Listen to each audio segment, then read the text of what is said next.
সুপ্রিয় শিক্ষার্থী, আশা করি তোমরা সবাই ভালো আছো, সুস্থ আছো এবং নিরাপদে আছো। অনলাইন ক্লাসে তোমাদের সবাইকে আরো একবার স্বাগত জানাচ্ছি। আমি আইনুন নাহার, প্রভাষক, Lakers public school and college, Rangamati.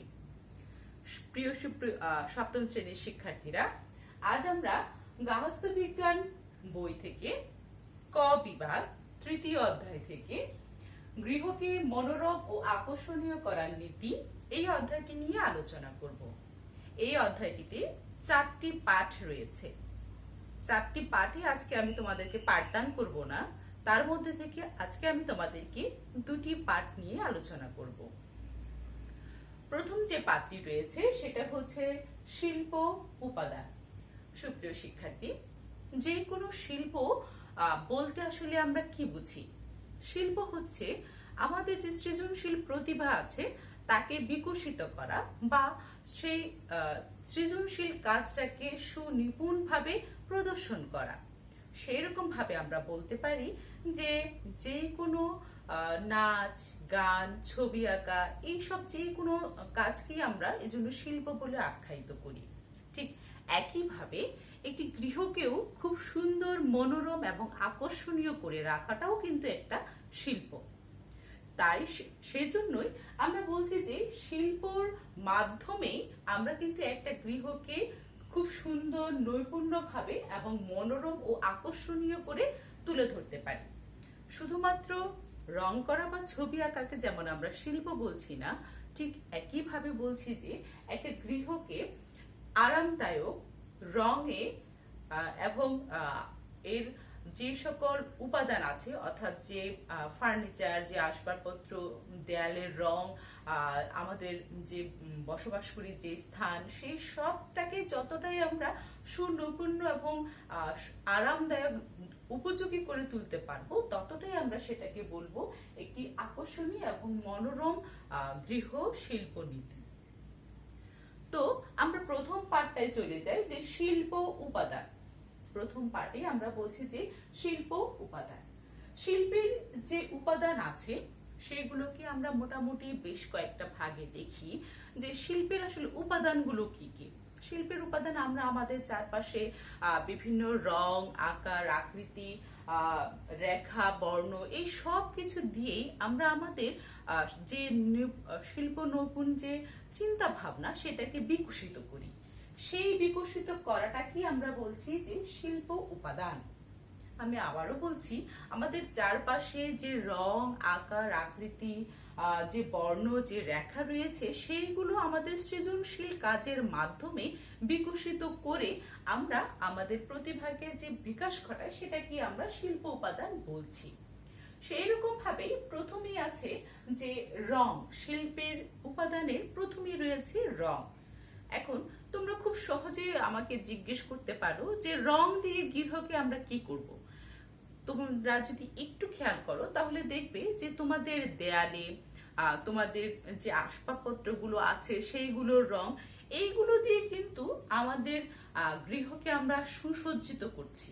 এবং এই রংটা দিয়ে কিন্তু একটা গৃহকে অনেকভাবে কি প্রদর্শন করা যায়। একই এক গৃহ বা একই আকৃতির একটা ঘর একটা রং দিয়ে যদি আমি প্রিন্ট করি এবং অন্য একই আকৃতির একই ঘর সেটাকে যদি আমি অন্য রং দিয়ে প্রিন্ট করি, তাহলে দুটো দুরকম মনে হবে। এটার কারণটা কি? রঙেরই কারণ। সেই জন্য রং আমাদের গৃহকে মনোরম এবং সুন্দর করার জন্য একটি গুরুত্বপূর্ণ ভূমিকা পালন করে। রংকে আমরা বেশ কয়েকটি ভাগে ভাগ করতে পারি। প্রথমে হচ্ছে প্রাথমিক রং, তারপরে হচ্ছে মাধ্যমিক রং এবং এরপরে 3 নাম্বার হচ্ছে সংমিশ্রিত রং। প্রাথমিক রং কোনগুলো? যে রংগুলো অন্য কোনো রঙের সংমিশ্রণে তৈরি হয় না, যে রংগুলো একেবারেই মৌলিক, অর্থাৎ অন্য কোনো রঙের মাধ্যমে বা অন্য কোনো রং সংযোগ বা বিয়োজন করে এই রংগুলো তৈরি করা যায় না, সেগুলো হচ্ছে লাল, হলুদ এবং নীল। এই 3টি রংটাকে আমরা বলছি প্রাথমিক রং। তারপর হচ্ছে মাধ্যমিক রং। মাধ্যমিক রং হচ্ছে যে লাল, হলুদ এবং নীল, এই 3টা রং আমরা বলছি, এই 3টা রঙের যে কোনো দুটো মিলে আমরা মাধ্যমিক রং তৈরি করছি। বিষয়টা কিরকম? আমি যখন লালের সাথে হলুদ মিক্স করব তখন কমলা রংটা হবে, যখন হলুদের সাথে আমি নীল মিক্স করব তখন সবুজ রং হবে, যখন সবুজ নীলের সাথে আমি লাল রংটা মিক্স করব তখন সেটা হবে বেগুনি রং। অর্থাৎ এই প্রাথমিক তিনটা রংকেই আমি যখন একটার সাথে আরেকটা মিক্স করব তখন সেটাকে আমি মাধ্যমিক রঙের মাধ্যমে প্রকাশ করব। তারপর দেখি সংমিশ্রণ রং, অর্থাৎ বিভিন্ন রং একসাথে করে একটা আরেকটার সাথে মিক্স করে যে বিভিন্ন রং তৈরি করছি, আমরা হাজার হাজার রং তৈরি করছি, সেটাকে আমরা বলছি সংমিশ্রণ রং। তারপর দেখি যে বর্ণচক্র। বর্ণচক্রে 12টি রং রয়েছে। এই 12টি রঙের মাধ্যমেই আমরা কিন্তু বর্ণচক্র বলছি। এই বর্ণচক্রের রংগুলো দিয়ে একটা ঘরকে কিন্তু অনেকভাবেই সুসজ্জিত করা যায়। যেমন আমরা বলছি যে উজ্জ্বল রংগুলো ঘরের মধ্যে একটা গরম, একটা অস্বস্তি, একটা ভাব নিয়ে আসে, বস্তুকে খুব কাছে নিয়ে আসে এবং বলছি যে ঘরের আকৃতিও ছোট দেখায় উজ্জ্বল রংগুলোতে। এখন উজ্জ্বল রংগুলো কি? আমি যদি আমার একটা দেয়ালে কমলা রঙের একটা রং লাগাই, সে রংটা অবশ্যই সুন্দর, তাতে কোনো সন্দেহ নেই। কিন্তু আমি যখন ঘরের বাহির থেকে যখন ঘরে ঢুকবো অনেক গরম অবস্থায়, তখন যদি ঘরে ঢুকি তখন কিন্তু আবার আরেকটু গরম গরম মনে হবে। তার কারণ হচ্ছে কিন্তু এই উজ্জ্বল রংটার কারণে। তারপরে বলছি যে শীতল রং। শীতল রং যেগুলো, সেগুলো হালকা নীল, হালকা সবুজ, হালকা বাদামি, এগুলোকে আমরা শীতল রং বলছি। এগুলোর মাধ্যমে ঘর একটা ঠান্ডা, স্নিগ্ধ, একটা শান্তির একটা ভাব নিয়ে আসে, বস্তুকে দূরে নিয়ে যায় এবং ঘরকে বড় দেখায়। সেই জন্য প্রায় দেখবে আমরা আমাদের দেয়ালের রংগুলোতে বেশিরভাগ সময়ই কিন্তু হালকা রং ব্যবহার করি এবং ঘরের উপরে যে ছাদ থাকে তাতে আমরা উজ্জ্বল রং ব্যবহার করি। এরপরে আসি রেখা। আঁকাবাঁকা রেখার মাধ্যমে কিন্তু আমরা নতুনত্ব আনতে পারি। আমাদের রেখা আমাদের ঘরকে কিভাবে সজ্জিত করে? রেখার মাধ্যমেই আমরা বিভিন্ন রকমের পর্দা, বিভিন্ন রকমের কার্পেট, বিভিন্ন রকমের সুপার কাভার, এই সব কিছু যখন ব্যবহার করি তখন কিন্তু আমাদেরকে এই রেখায় সাহায্য করে। আমরা যদি একটু লক্ষ্য করি তাহলে দেখব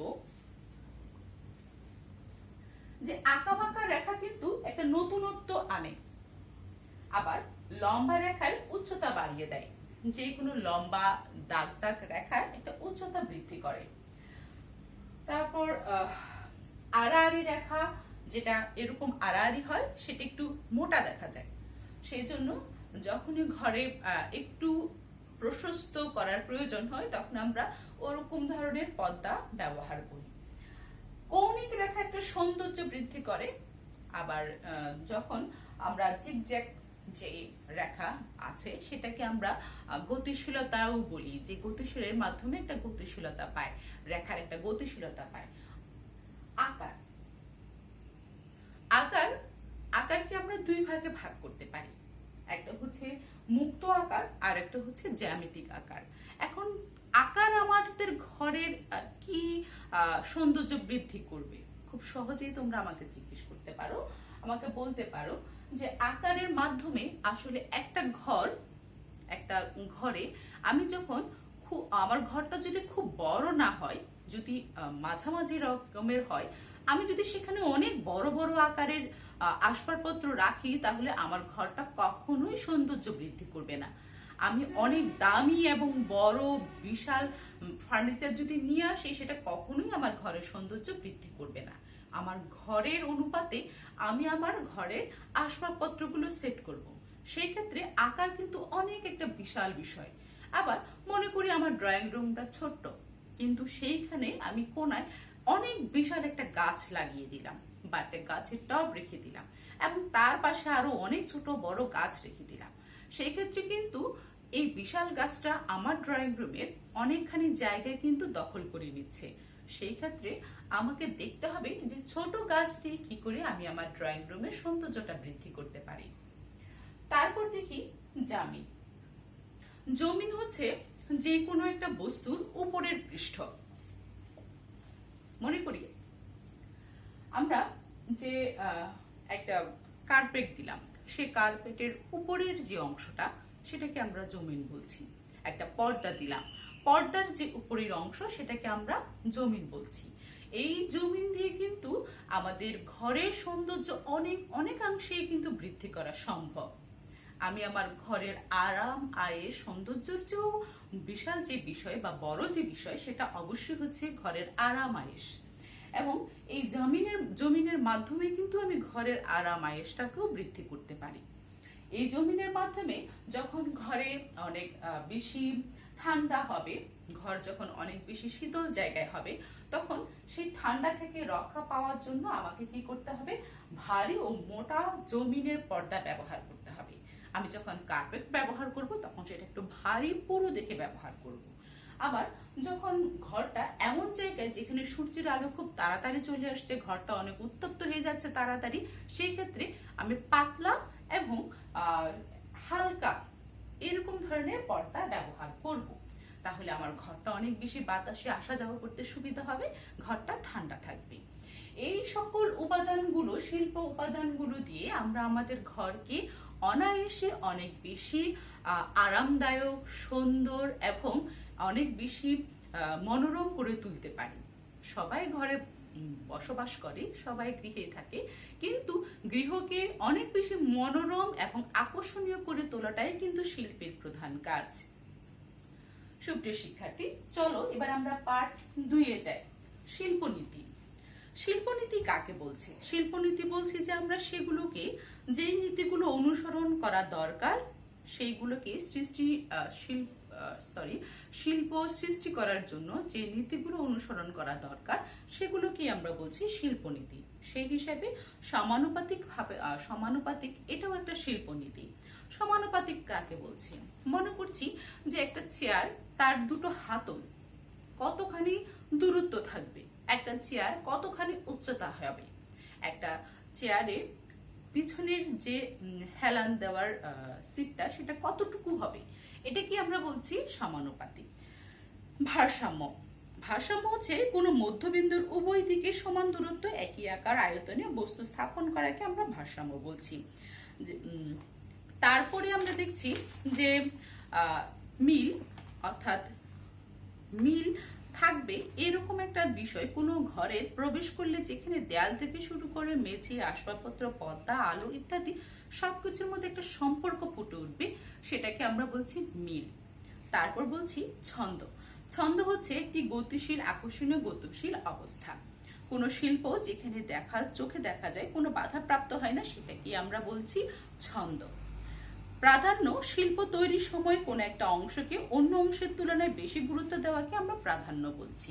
একটু আগেই যেমন বলছিলাম যে ড্রয়িং রুমের কথা, আমরা সচরাচর সবাই কম বেশি কিন্তু আমাদের অন্যান্য ঘরের তুলনায় আমাদের যে ড্রয়িং রুম থাকে সেটাকে অনেক বেশি প্রাধান্য দিয়ে থাকি, সেটাকে বলছে প্রাধান্য। সুপ্রিয় শিক্ষার্থী, আজ আমি তোমাদেরকে পার্ট 1 এবং পার্ট 2 এটা নিয়ে বিস্তারিত আলোচনা করলাম। তারপরও তোমাদের যদি কোনো সমস্যা হয় বা বুঝতে যদি কোনো সমস্যা হয় তাহলে আমাকে তোমরা ইনবক্স করবে। আমি তোমাদের সাথে ইনবক্সের পরে কথা বলবো। সবাই ভালো থাকবে, সুস্থ থাকবে, নিরাপদে থাকবে। ধন্যবাদ।